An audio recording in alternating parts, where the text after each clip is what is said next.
Demak, bugungi mavzuyimiz nafas yo'llari orqali yuqadigan yuqumli kasalliklar bo'lib hisoblanadi. Nafas yo'llari orqali yuqadigan kasalliklarning umumiy xarakteristikasi bu hammasi deyarli havo tomchi yo'li orqali yuqadi.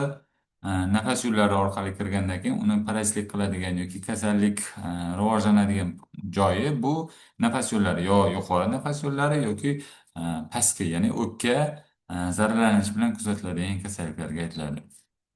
Bu aytish kerakki, nafas yo'llari infeksiyalari hamma infeksiyalarning ichida eng ko'p tarqalgani va odamlar orasida epidemiya ko'rinishida tez tarqaladigan kasalliklar bo'lib hisoblanadi. Ya'ni bular masalan eng yaxshi biladiganimiz gripp kasalligi, yaqinda pandemiyasi bo'lgan COVID kasalligi bor, undan boshqa bakterial infeksiyalardan tuberkulyoz bor, difteriya bor, ko'kyo'tal bor.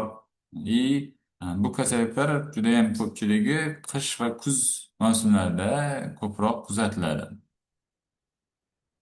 Xavfli guruhlarga bu bolalar jamoalari bo'lib kiradi. Ya'ni jamoalashgan, tig'iz bir joyda o'ynaydigan yoki bir joyda ovqatlanadigan bolalar jamoalari orasida bu kasallik judayam tez tarqalish xususiyatiga ega.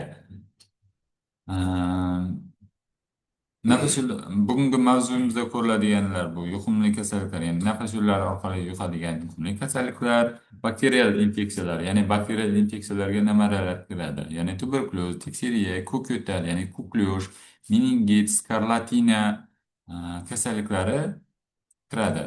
Virusli infeksiyalarga gripp, qizilcha, qizamiq, epidparatit, ya'ni tepki, suvchechak kasalliklari kiradi. Va undan boshqa nafas yo'llari orqali yuqadigan zamburug'li kasalliklar ham mavjud. Mana shular haqida bugun gaplashiladi.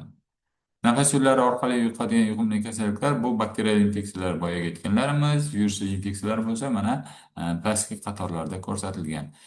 Kirish darvozasi bu burun va og'iz orqali nafas yo'llariga tushadi va undan keyin bu yerda halqum, e, traxeya, burun yo'llari va undan keyin pastga qarab ketadigan bo'lsa traxeyaning, bronxlarning yoki to'g'ridan to'g'ri o'pkaning zararlanishi bilan kechadigan kasalliklarga olib kelishi mumkin.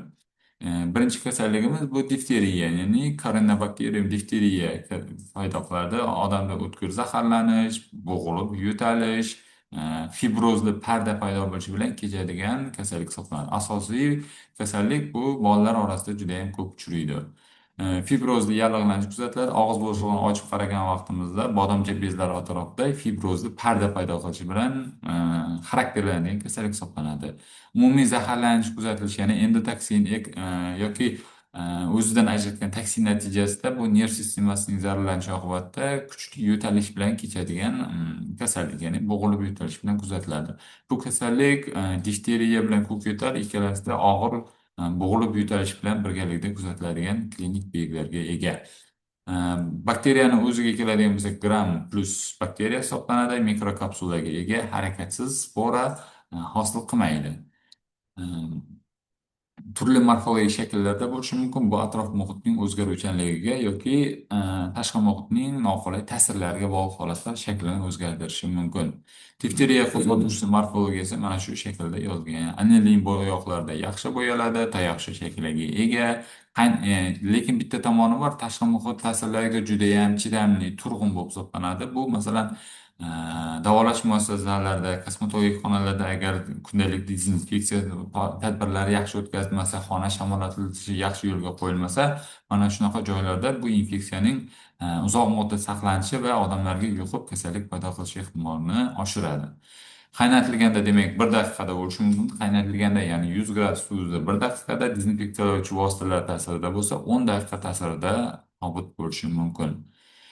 O'sishi Klauberg muhitida yaxshi o'sadi, ya'ni bu kasallikka diagnoz qo'ygan vaqtimizda kasallangan odamdan burun halqum yo'lidan surtma olishi mumkin. Fibrin pardani o'zida agar shilingan bo'lsa yoki qon chiqqan bo'lsa, o'sha joyni o'zidan surtma olib turib, oziq muhitga ekib tekshirishimiz mumkin. Difteriya kulturalar, ya'ni oziq muhitlarda mana shunday zamburug'ga o'xshash koloniyalarni hosil qiladi. Yaltiroq, kulrang rangdagi koloniyalarni hosil qiladi.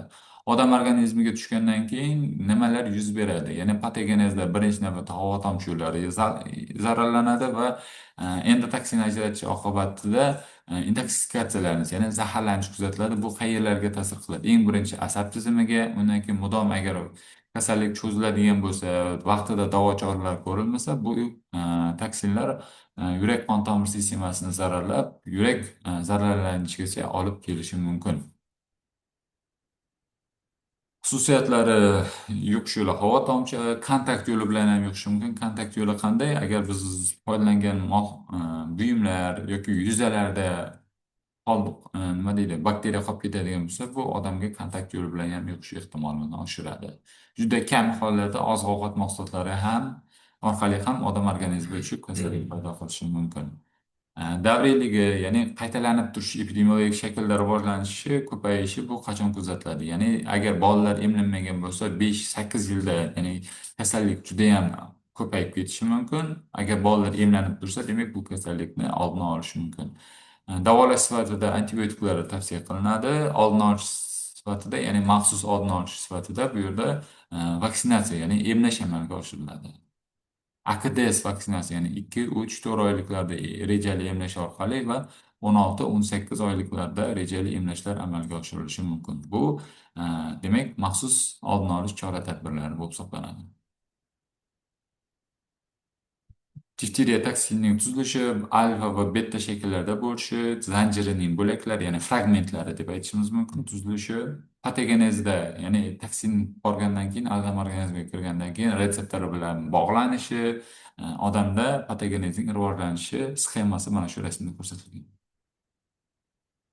Himoya omillarida bu yerda endi mikrob organizmga tushgan o'zini himoya qilishning gialurinaza, gemolizin, nekroza, diffuziya omillarini yuzaga chiqarishi mumkin. Masalan, fibrioz pardani paydo qilishi tashqi muhitning yoki so'lakning ta'siridan o'zini himoya qilish omili hisoblanadi.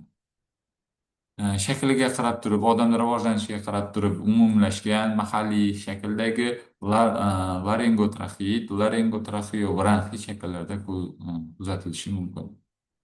Keyingisi tuberkulyoz. Tuberkulyoz qo'zg'atuvchisi bu Mycobacterium oilasiga kiruvchi Mycobacterium tuberculosis qo'zg'atuvchisi bo'lib hisoblanadi. Gram plus bakteriya hisoblanadi. Asosiy yuqish yo'li nafas yo'llari orqali kuzatiladi. Eng asosiy mo'ljal yoki zararlovchi a'zosi bu o'pka to'qmasi o'pka a'zosi bo'lib hisoblanadi. Asosan tayoqcha shakldagi eki bo'ladi, harakatsiz, spora shakllantirmaydi. Tashqi muhit ta'sirlariga judayam turg'un. Masalan, odam balg'am tashlaganda tuprukda yoki suvlarda yoki ozg'in muhitda qoladigan bo'lsa, judayam uzoq muddat o'zini aktivligini yo'qotmasdan saqlanib qolishi mumkin.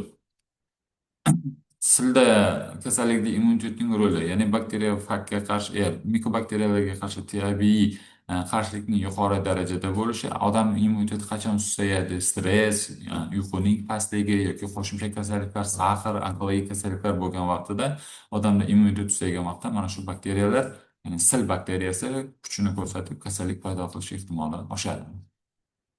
Asosiy yuqish yo'li havo tomchi, ya'ni odam aksirganda yo'talganda tupriklari bilan qo'shilib havo tomchisi ko'rinishida havoga chiqib odamlarga yuqishi mumkin. Ko'k yo'tal ham xuddi shunaqa, ya'ni ko'kliyosh, bu ham xuddi shunaqa odamlarda havo tomchi orqali yuqishi mumkin. Ya'ni ko'k yo'tal, odamda ko'k yo'tal deb aytilishiga sabab, bola yo'talgan vaqtida ko'karib, nafas olishning siqilishi holatida klinik belgi paydo bo'lgani uchun ko'k yo'tal nomi qo'yilgan. Masalan, ko'k yo'talning darajalarida bor, masalan, og'ir, o'rta, yengil darajalarda bo'lishi mumkin. Bu yerda darajalari yo'tal xurujlar soniga bog'liq bo'ladi. Masalan, 10-15 martagacha xuruj tutishi mumkin. Masalan, bir marta xurujning o'zi 5-10 daqiqagacha davom etishi mumkin.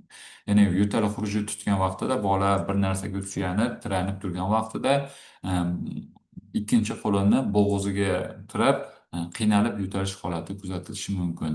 Mana shu holatda bolada hushdan ketib qolishi, koma holatiga tushib ketish holatlari kuzatilishi mumkin. Bu chaqaloqlarda juda ham og'ir oqibatlarga olib kelishi mumkin.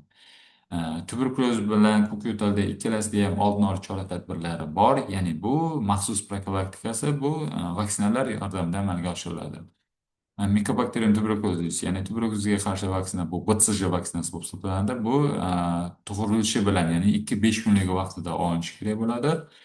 Undan keyin yosh kattalarda amalga oshiriladi. Ko'kyo'talga qarshi vaksina bo'lsa AKDS tarkibida amalga oshiriladi. Bu ham xuddi shunaqa, ya'ni 2-3-4 oyliklarida amalga oshiriladigan emlash bo'lib hisoblanadi. Davolash sifatida bularda antibiotiklar tavsiya qilinadi. Tuberkulozda davolash sifatida foydalanadigan antibiotiklarni bitta tomoniga ahamiyat qaratish kerak, ya'ni kompleks antibiotiklar bilan davolanadi. Ya'ni birgina antibiotik qilinmaydi, unda 2 yoki 3 dan ortiq antibiotiklar ta'sirida davolash amalga oshiriladi. Sababi bu judayam shunaqa bakteriyaki antibiotiklarga turg'unligi, ya'ni rezistentligi judayam yuqori bakteriya bo'lib hisoblanadi. O'shaning uchun bir nechta xil antibakterial preparatlardan foydalanishga to'g'ri keladi. Mana ko'k davrlariga keladigan bo'lsak, 4 xil davrdan iborat. Inkubatsion davr 14 kungacha, ya'ni yashirin davr, kataral davr, ya'ni dastlabki belgilarning paydo bo'lishi 7 kun davom etishi mumkin. Spazmatik, ya'ni qisilish, bo'g'ilish davri 2-6 haftagacha, sog'ayish, ya'ni rekonvalensiya davri bo'lsa 6 oygacha davom etishi mumkin.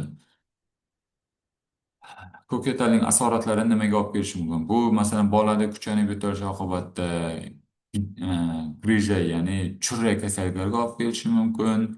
O'pka emfizemiyasiga, o'pkada havo to'planishiga, qonli emfizemalarga olib kelishi mumkin. Ko'z pardasining yallig'lanishi, shilinishi, yirtilishi deydi, yorilishiga olib kelishi mumkin. Bron yo'llaridan qon ketishlariga olib kelishi mumkin. Bu juda ham og'ir oqibatlarga olib kelishi mumkin. Ko'k yo'talga diagnoz qo'ygan vaqtimizda ikkita usuli bor. Birinchi yo'li, yo'tal xuruji kelgan vaqtida Petri chashkasiga bolaga yo'taltirish tavsiya qilinadi. Bu to'g'ridan to'g'ri analiz, ya'ni tufrik yoki havo tomchilari orqali Petri chashkasiga analiz olinadi. Ikkinchi yo'li burun halqum yo'lida, ya'ni bodomcha bezlaridan surtma olib turib, oziq muhitga ekib tekshirilishi mumkin. Qizamiq. Endi virusli infeksiyalar, qizamiq, qizilchalarga keladigan bo'lsak, bular ham odamlar orasida juda ham tez tarqalgan. Bitta tomoniga ahamiyat beriladi. Qizilcha va qizamiqda odam hayot davomida bir marta kasallangandan keyin umrining oxirigacha qoladigan immunitet shakllanadi. Qizilcha va qizamiqda ikkalasi ham bir xil toshmalar toshadi, lekin farqi bor. Qizamiqda toshmalar yuqoridan pastga qarab bosh, bo'yin, qo'l, oyoqlarga qarab toshma kuzatiladigan bo'lsa, qizilchada bo'lsa ko'proq bukiladigan, tanamizning bukiladigan, qorin burmalarida, qo'l va oyoqning bukiladigan sohalarda toshmalar kuzatiladi. Ikkalasida ham kuzatiladigan narsalar konjunktivit kuzatilishi mumkin, ya'ni ko'z yalliq, shilliq qavatining yalliqlanishi kuzatilishi mumkin, isitma ko'tariladi, tumov, bezovtalik, burun oqishi kuzatilishi mumkin. Bu ko'pincha qizamiqda ham, qizilchada ham uy sharoitida davo choralar ko'riladi. Lekin og'ir holatlar kuzatilishi mumkin. Bu juda ham kamdan kam holatda bo'ladi. Agar bolaga zotiljam, ya'ni pnevmoniya berib ketsa, davolash muassasalarida amalga oshirilishi mumkin. Oldin olish chora-tadbirlari bu emlash, ya'ni KPK vaksinasi orqali 6 oyligida va 12 oyligida, o'zi reja asosida 12 oyligida va 6 yoshda amalga oshiriladi. Hozirgi vaqtda 6 oyligidan boshlab 12 oyligida va 6 yoshda emlashlar amalga oshiriladi. Uyga vazifa sifatida mana shu savollarni ko'rib chiqishingiz mumkin. Qo'shimcha ma'lumotlar uchun kitoblar modulga joylangan. O'qib chiqib, mana shu savollarga javob berishingiz mumkin.